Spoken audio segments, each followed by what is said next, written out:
Madi ñu nekk ay doomu Sénégal yoo xamante ne nii génnoon nañ ci bitim réew xam la fa xew ñu liggéey ak ña fa nekk am expérience yu ñu développé foofu ñu fas décider ñëwaat ñibbi si seen réew pour investir ci benn secteur muy secteur transport ñu siy yëngatu kenn ku nekk si ñoom am na expérience bu mu jëlee ci biir indaale ko moo tax tey ñu dalal leen loolu dafay jublu ci wàllum énergie renouvelable muy tey par exemple ñu xaw a bàyyi oto yi nga xamante ni ñooy jël essence ak gasoil ñëw ci voiture électrique yi wala boog sax li gën a laal solaire muy monsieur Tidiane Alaaji yaakaar naa ne waxtaan wi tey foofu lay bien entendu.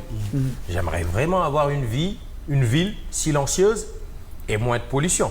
Et Dakar, Dieu sait que ça fait partie des villes les plus polluées de l'Afrique de l'Ouest.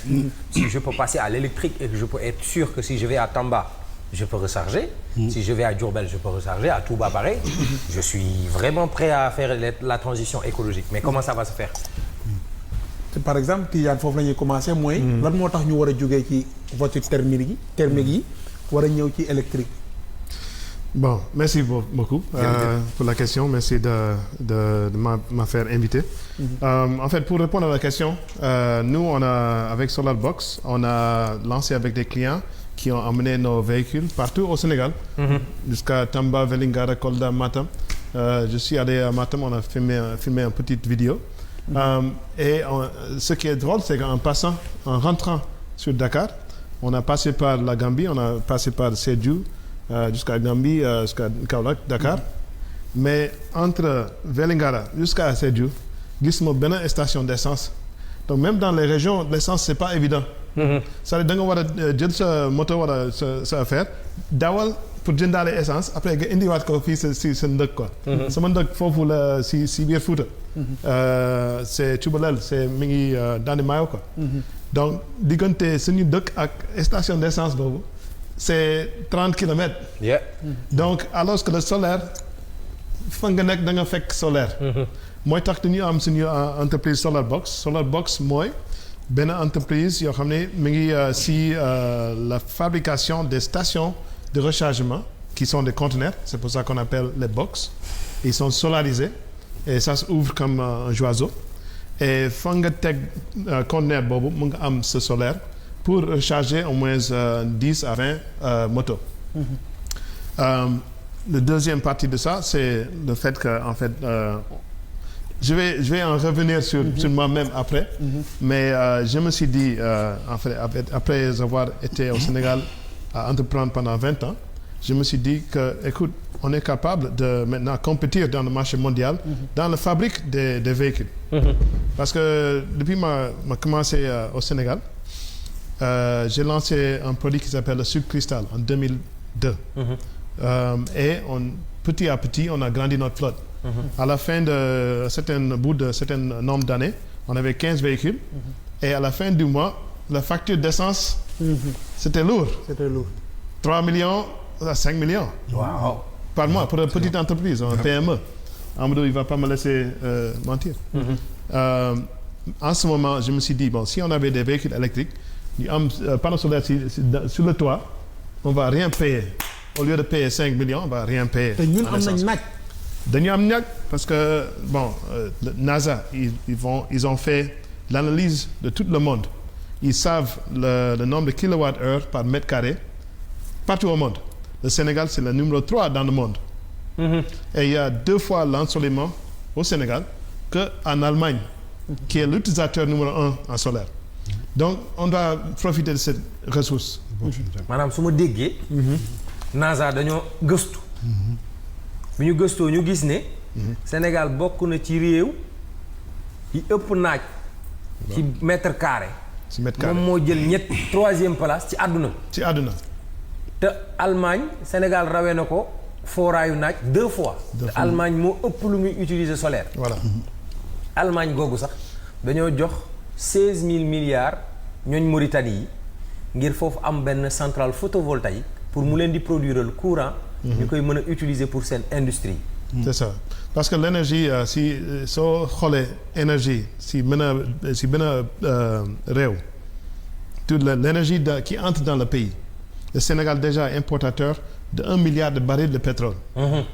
Dont 40 à 50% c'est pour le transport. on sait déjà que le transport peut être électrifié. Et électricité, ça peut venir du soleil. Donc on peut éliminer la moitié de nos importations.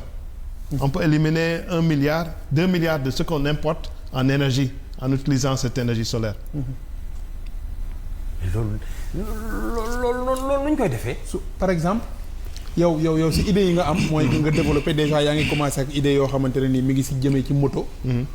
moto bi nga xam ne daf doon am moteur normal. bi ñu miinoon. waaw nga teggi ko def transformation boo xam ne électrique lay nekk. muy mun di def rechargeable par soleil. question bi mooy lu tax nañ def loolu. Premièrement, c'est pour des raisons économiques. Parce qu'aujourd'hui, ce qu'on paye pour remplir la batterie, par exemple pour benn tricycle dañuy def ay tricycle dañuy def ay moto et cetera pour tricycle bi ñu génn moteur bi thermique jaay ko dugal suñu moteur électrique parce que je me suis dit également on est capable de fabriquer non seulement d'acheter jënd jaay donc dañuy fabriquer suñu propre tricycle. Maintenant pour remplir la batterie de tricycle ça coûte à peu près 800 francs. On a fait les données avec Orange Énergie et cetera qui utilisent les tricycles. Ça coûte 800 francs par jour. Maintenant pour remplir de l'essence avec un tricycle c'est 4 000 5 000. waaw soo ko dajalee si donc ça veut dire que la raison principale c'est pour que les PME qui ont des flottes de véhicules puissent économiser de l'argent. Que ça soit des PME ou bien des conducteurs tchak-tchak, des conducteurs Yango, pour qu'ils puissent économiser l'argent. L'aspect manque de pollution, manque le fait qu'on ne doit pas réparer Bouba, ça c'est des bénéfices.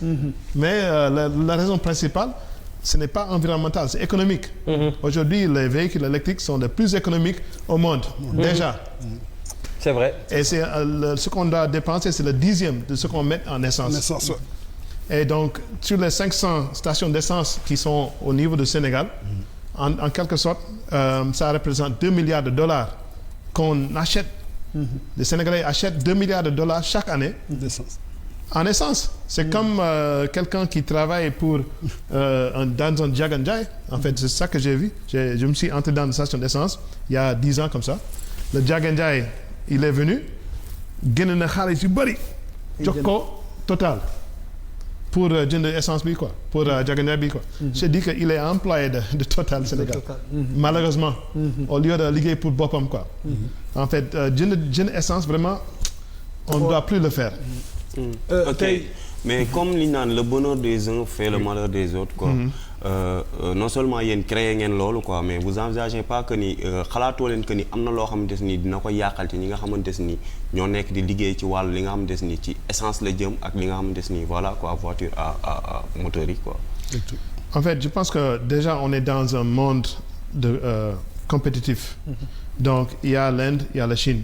Au début dañu doon essayer jënd ci Inde des tricycles électriques mais on a envoyé la compte ça a pris 3 mois après dañuy wax affaire bi pare na léegi quoi après dañu war a xaar encore 3 mois pour mu ñëw fii en ce moment je me suis dit nous on est capable de le fabriquer nous-mêmes. Et donc c'est-à-dire on est en concurrence avec la Chine et avec l'Inde. Moi j'ai abandonné le mot développement parce que ça je pense qu'on est dépassé ça. On doit pouvoir être compétitif avec les Indiens, avec les Chinois dans la fabrique de nos propres véhicules. Bon comme man wéruma calculer naa. bu fekkee da ngay jënd junni essence bés bu jot. at mi bu jeexee di nga dépenser 1,825,000. ci essence. 1,825,000. boo jëlee 5 000 multiplié par 365 jours. léegi bu fekkee chaque jour da ngay jënd 800 francs courant. pour mu mën a charger sa batterie bi ngay liggéeyee at mi bu jeexee di nga dépenser 292,000. ma jëlaat calcul bi ma ne ko calculeel ma ñaata laa mën a économiser su ma jàllee ci électrique mooy nekk 1,533,000. ngay économiser loo xam ne dootoo ko laal sa xaalis la da nga koy denc. par an. 1,533,000 yoo xam ne mu ngi dem ci essence te dootu ci dem. en plus de ça. voiture yi def thermique yëpp. wala moteur yi am thermique yëpp dina am ay croix yu dagg. dina am ay problème mu huile bu jeex. ay affaire piston. ay filtre. ay affaire yooyu te doo ko calculer. mais boo ko calculer yegg nga 2 millions yow ci ay dépenses. huile beeg seen ñoom. waaw ñoom seen vidange beeg. lu mu lay compliqué. monsieur Madi autrement dit. boo jëndee 3500 par jour en essence par exemple pour les motos. donc pour 30 jours day nekk 100 000 francs. 100 000 francs c'est 100 litres d'essence. mooy 10 bidons. 10 litres. pour benn weer. pour benn at ça il faut multiplier par 12 donc tu as 120 bidons de 10 litres après yaa ngi ko taal. c'est ça la. mooy maanaam sa xaalis bi ngay. sa xaalis bi ngay def foofu mën nga ko économiser autrement. soo utiliser peut-être moto électrique wala loolu. c'est ça Madi yow aussi def nga expérience bu nga xamante ni yaakaar naa ne demoon nga bitim réew. expérience bi nga dund foofu ci côté électrique. ba tax ngeen déplacé wu. ñoo bëgg a service seen réew après vous me direz comment je fais. exactement lan nga mën a apporter foofu comme expérience boo dund.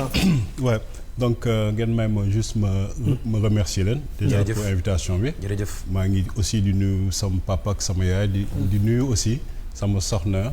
ak yaayam bi nekk mag. ak sama doom yi ne Finlande ak ñi nekk fii. donc ça c'est une bonne question. parce que ni kii jeexale. Tidiane ni mu jeexale par rapport ak bidon essence yi ngay jënd ndax ko taal man foofu laay ñëw. parce que ça revient à benn problème environnement.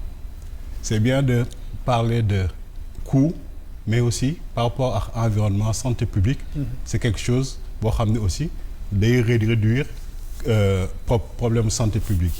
que ça soit fii parce que man personnellement Finlande bi ma dëkkoon parce que j'ai vécu pendant une quinzaine d'années en Finlande. Là-bas c'est plus l'environnement. c'est plus l'environnement foofu nga dawal fa auto gasoil tu payes taxe bu gën a cher tu peux payer 500 € par an parce que auto gasoil ngay dawal ou bien nga fay 100 € par an ndax auto essence ngay dawal donc ça c'est par rapport à l'environnement. Maintenant on a vu à partir de 2017 il y avait au moins 25 000 véhicules électriques en Scandinavie 250 000 excusez-moi 250 000 véhicules électriques 2017 là actuellement on est en 2025 donc ça montre avancée bi ñu am ñoom par rapport ak ñun parce que je vais de temps en temps en Finlande mais quand je suis aussi en 2018 laa ñibbisiwaat au Sénégal mais bu ma delluwaatee en 2021 c'est presque ñëpp véhicule électrique la ñu wax presque ñëpp donc là on a dit que pour l'année 2024 il y a eu 94% des ventes de véhicules neufs Norvège yëpp c'est électrique. mais lan moo Sénégalais dañu comprendre gul avantage bi nekk ci véhicule électrique lan moo tax ba léegi mënaguñu percer marché bi parce que déjà ñu ngi gis ñu bari ci Sénégalais yi ñu mel ne yéen nekkoon bitim réew am fa expérience ñëw bëgg a indi expertise boobu foofu fii mais dafa mel ne ça calme quelque part quoi. Ouais, non mais au fait peut-être que ñàkk xam la parce que quand il y avait le projet du TER les gens disaient ñun amuñu courant bu doy bëgg a am TER et c'est quelque chose qui est en train de fonctionner. Ouais, c'est quelque chose qui est en train de fonctionner. Donc actuellement aussi au niveau du Sénégal, il commence à y avoir des véhicules électriques. Si. Que ça soit, je ne veux pas citer de nom pour ne pas faire de la publicité. Il y a des véhicules électriques, 200 au moins véhicules électriques qui circulent tous les jours. gis nañ suñu mbokk waa Green Mobility jaabi maa ngi koy nuyu de passage ñoom laa bëggoon ñoom gis nañ leen aussi ñu ñëw indi projet bu nga xam ne c'est tellement Aïssatou, l'invité n'a pas voulu faire de la publicité bâche. C'est ça. Donc vous aurez votre problème là-bas. Ouais, c'est ça. Donc je voulais faire que ça soit eux ou d'autres partenaires qu'on a eu parce que nous au fait on a commencé, je vais parler de la livraison. On a commencé avec la livraison en moto. À un certain moment, c'est une activité qui peut plus fonctionner comme ça fonctionnait avant. Parce que tu peux pas prendre un jeune, le payer 100 000, 120 000 alors que lui il peut se faire 300 000. Donc ça c'est une activité qui n'est plus viable. Il préfère travailler pour lui-même que de travailler pour quelqu'un d'autre. Est-ce que loolu bokkul ci li indi Jakarta yi c'est ça parce que c'est au fait il y a beaucoup de voitures. Les gens perdent beaucoup de temps. Embouteillage et tout ça. Les gens préfèrent prendre des Jakarta, aller rapidement faire les... Et là, et aussi, les gens ne se déplacent plus. Donc, ils préfèrent appeler quelqu'un, commander. Et c'est là où on avait, même avec Rapidos, pendant la période de Covid, on a beaucoup travaillé sur ça. Les gens restaient chez vous, on va vous livrer. Donc ça, on a beaucoup travaillé. On avait au moins 200 livreurs donc qui travaillent. À un certain moment, on s'est dit, on va aller sur le transport avec les taxis. Donc on a travaillé avec Saint-Laurent, avec Rapidos Taxi. On a travaillé sur Saint-Laurent et des applications et une plateforme qui est sur place. Donc on avait des véhicules hybrides. Ouais, gaz, essence. Gaz, essence. Saint-Laurent. C'est ça. C'est avec Saint-Laurent. C'est ça. Taxi. Ouais, c'est ça. On a fait ce projet. On a travaillé en premier avec Yango. Et après on a eu un autre partenaire. Hitch, pour travailler sur parce que nous notre modèle c'était juste que des taxis. Des taxis. Donc ça c'est légal. Travailler avec des taxis, mais sur commande, avec les applications. Donc à un certain moment, avec un de nos partenaires, on s'est dit, pourquoi ne pas faire un projet électrique. Donc, est-ce que du xaw a paradoxal ñu ni tey nekk nañ léegi pays bu nga xamante ni dafa am pétrolière et gazière. ñu war a mën a exploiter suñu bopp ressources yooyu. ñu bëgg a jógee foofu. war a dem ci électrique bi est-ce que loolu du xaw a compliqué. Ça doit servir à autre chose, ça. Il y a deux aspects. En premier, c'est que il faut savoir qu'en Afrique, on est fortement consommateur de véhicules d'occasion. Donc, à taux de 95%, de toutes les ventes en Afrique, ce sont des véhicules d'occasion. Donc, quelle que soit la source de l'essence, ils sont polluants, ils vont tomber en panne. Donc, est-ce qu'on veut être le pays des déchets du monde. Là, au Nordique, ils sont à 82%, non seulement de véhicules neufs. C'est le pays le plus green du monde. Hein? Ouais, c'est ça. 82% de ventes, 92%. 94% l'année dernière. Sont électriques. Donc, nous, ce qu'on pense avec SolarBox, notre raison d'être, c'est qu'on pense qu'on peut sursauter les véhicules d'occasion et d'entrer directement dans les véhicules neufs. Oui, éventuellement. En fait, l'idée initiale, c'était de faire des bus. Parce que j'avais l'expérience derrière la Jaganjai, qui sont des véhicules de 50 ans, je ne sais pas. Yagna, après Deuxième Guerre mondiale, 1945. Voilà. C'est les Jaganjai wow. avec Karapiti. En fait, le malheur que j'ai vu, c'est que les gens, ils travaillent pour les stations pétrolières. Je me suis dit, on peut électrifier des minibus. Et ça veut dire que tout l'argent, au lieu de verser ça pour que ça quitte le pays, ça va rester dans le pays. Est-ce que minibus yooyu noonu est-ce que dina am gudd fan comme ni Ndiaga Ndiaye guddee fan quoi ndax di ngeen defar minibus yu mucc ayib yoo xamante ne nii voilà quoi. En fait, y a eu une étude. Ah yéen mënu leen a jël Ndiaga Ndiaye ak kii ngeen def leen ay électrique. Déedéet kon duñ fi jógee. C'est possible. bëgg a changer. Non, ça fait partie de notre ADN en fait. Ndiaga Ndiaye ak car rapide. Imagine, tu vas à Paris, tu es fier de voir un car rapide. Ndiaga Ndiaye, c'est une figure emblématique. On te l'apprend même à l'école. La dernière fois que tu as pris le car rapide, les car rapides sont jolis, mais da nga respirer de fumée ni. Xam nga fan laa toogoon. maa nga toogoon ca salon yaay fi. Barki Rasulaay saa yi daa askileer rek ma jàpp ci mbay. Karaj ne waaye yow looy def nii. Mais sama yaram bi ma wàcc lépp doon riir. L'avantage de ça, vibrer, en fait. c'est qu'on sait les distances qui vont être parcourues. En fait, avec le bus, on connaît les distances exactes. Donc, il n'y a pas de souci de batterie. Quoi.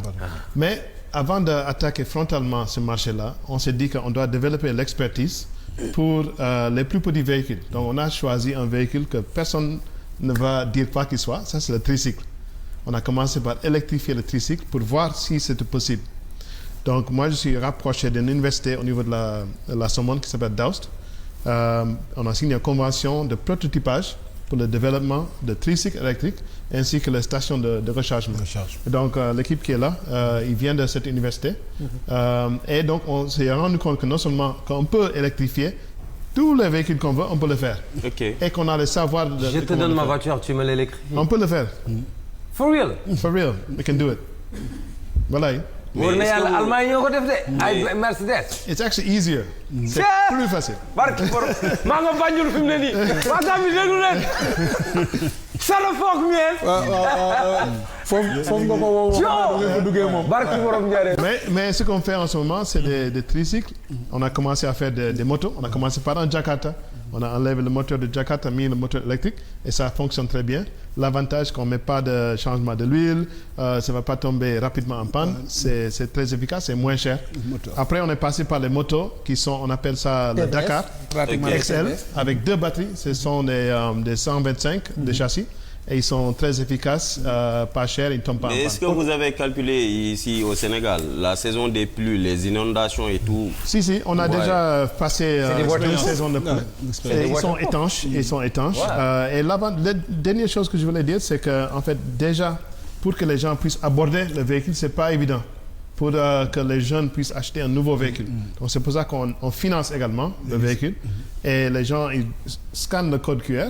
Ils payent 3500 pour la moto et puis ils peuvent le prendre pour la journée. Autonomie bi ñaata temps lay war a def. Autonomie bi c'est 120 km. Donc dañu mën a dem Thiès ñëwaat wala dem Diamniadio ñëwaat. Moto bi journée bi mën na def autonomie bu nga xam ne du charger toute la journée. waaw mu def 120 km. oui après day ñëwaat di charger suñu solaire. donc duñu fay courant dara. mais léegi pour que système boobu yëpp mën a adapté wu il faut que ñu am station de recharge un peu partout. partout oui c'est surtout ça. On a déjà bëggoon naa am ku ma wax benn oto bu ñuy jaay Corée je pense Mi. C'est les voitures Mi. Je trouve que c'est joli le design, l'intérieur, le confort, la sécurité. Le Mi, oui. Xiaomi, c'est Xiaomi. Ouais. Oui. Mi, les voitures de Xiaomi. C'est un téléphone portable à la base. Maintenant ils ont fait mais moi je trouve que c'est meilleur que Elon Musk. Oui. Moi je trouve que c'est moins cher, c'est plus joli. Moi je me suis dit man su ma jëndoon lii indi ko Sénégal. man fan laa koy sarcé. waaw ndax suñu woyofal boo jëndee 5000 francs rek a wàcc. maa di jot ngeen am expérience boobu parce que indi ngeen fi ay auto électrique ngeen def expérience. Avec un partenaire on a eu à ramener des véhicules électriques. Donc c'est des véhicules qu'on charge. Donc déjà par rapport au coût. Donc avant pour les taxis on pouvait mettre 15 000 francs. Donc vous chargez le gaz 30 000 et 10 000 francs d'essence. Donc ça pouvait aller 2 jours, 3 jours et demi. Donc avec l'expérience qu'on a eue avec les véhicules électriques, c'est que le chargement c'est 21 kilowatts. Donc pour 21 kilowatts, le prix du kilowatt au Sénégal c'est 190 je pense. 190. Donc ça te fait 3500 pour 300 km. 300 km. Non. Hey 30 000 pour 2 jours. 2 000 francs pour 3 jours. looy jël. Non, une semaine. Pour 300 km. su fekkee génnoo Dakar pour nga def 300 km. Pour les je veux ça. Pour les taxis, ils roulent beaucoup. Donc ils vont faire 200-300 km. Mais si c'est pour un particulier, 300 km, c'est une semaine. C'est comme en France. Avec les Tesla, tu charges avec le chargement domestique, ça va te coûter 9 € pour 300 km, alors que si c'était l'essence, ça te coûte 30 € ou 40 €. Bon, le volet qui vient s'ajouter sur ce qui parle pour les bornes, c'est les bornes qui sont rattachées de l'énergie solaire. Et donc, en ce moment-là, en fait, l'avantage de l'énergie solaire, c'est les panneaux solaires en durée de vie de 30 ans. Une fois que c'est installé, donc ça veut dire le coût du solaire, on va le calculer divisé par 30 ans. Donc, ça veut dire que on va diviser par 120, moins 10 ans par mois. 120 mois dans 10 ans. Ne dis pas ça parce que c'est cher aussi. Le panneau solaire, maintenant, c'est 25 000 pour un panneau. Divise ça sur 120, donc tu vas arriver à un certain montant. Après, tu divises ça encore par 3 parce que c'est 30 ans de vie. Donc, le coût réel, c'est sur 30 ans. Et donc, c'est ça qui fait que le coût est vraiment bas.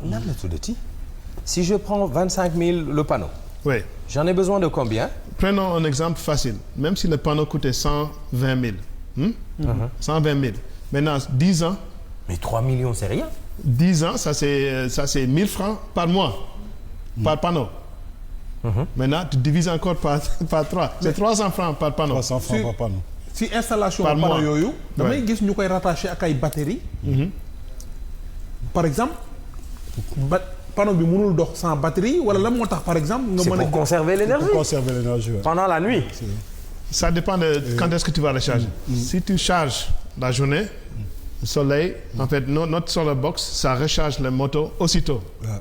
Mais si on va recharger la nuit, donc ça stocke dans les batteries. Et puis la nuit, tu le branches. Ouais. Le matin, des fesses. Et ce qui est intéressant aussi, parce que en Europe, c'est plus des bornes électriques, à recharge électrique. Mais là, on a cette chance de pouvoir avoir le soleil. Donc... yow waa Rapidos ñaata oto ngeen am électrique ya? Non, du Rapidos. En fait, c'est avec un partenaire. On a fait un partenariat avec un partenaire. On a ramené 5 véhicules électriques. Maintenant su ma nekkee Kaolack. C'est ça le problème. wala ma nekk Diourbel. ma dégg ne yéen da ngeen a am